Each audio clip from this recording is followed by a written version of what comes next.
On January 20th, 2025, Donald Trump becomes President of the United States once again. Beyond his spectacular announcements, annexing Canada or Greenland, one topic keeps coming up: the Panama Canal. But what does it really mean to take back the canal? What I didn't know is that this canal was under American control for almost a century. Panama, this tiny country only 60 kilometers wide, was in part created by the United States. To understand, let's dive into the fascinating history of this strip of land, full of failed French projects, coups, CIA schemes, and military invasions. It all begins in the 19th century. Europeans wanted a way to connect the Atlantic to the Pacific without risking the dangerous Cape Horn.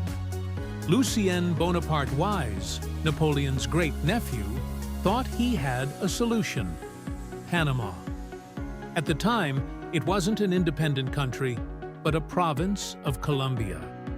Ferdinand de Lesseps, the engineer of the Suez Canal, joined the project. Construction began in 1881, and it was a disaster. Mountains, jungle, disease, malaria, yellow fever, thousands of deaths. Money ran out. De Lesseps's company went bankrupt, and corruption scandal erupted. De Lesseps was sentenced to 5 years in prison. But Felipe Bunau Varilla still believed in the canal, and he knew one country might be interested: the United States. By the late 19th century, the United States was emerging as a world power.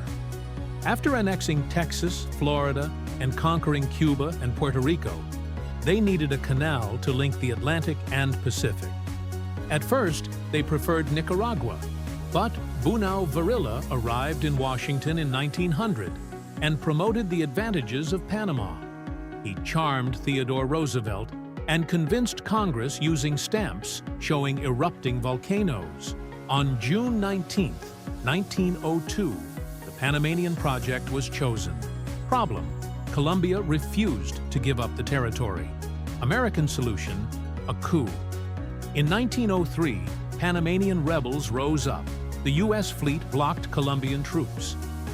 Panama became independent. Bunau Varilla signed a treaty with the United States. $10 million and absolute control over the canal and surrounding zone.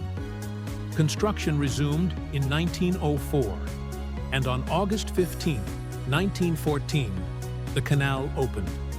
Almost unnoticed in Europe because of World War I. The canal zone became a quasi-American territory. Military bases, an American governor, independent justice. Locals were subject to U.S. law. During World War II, the canal was strategic for warships, but Panamanians protested. Riots in 1947, 1958, then the Martyrs' Day in 1964. 28 civilians killed by the U.S. Army. In 1968, Omar Torrijos took power. Dictatorship, corruption, ambiguity with the U.S. In the 1970s, tensions became costly for Americans. Jimmy Carter signed the 1977 treaty.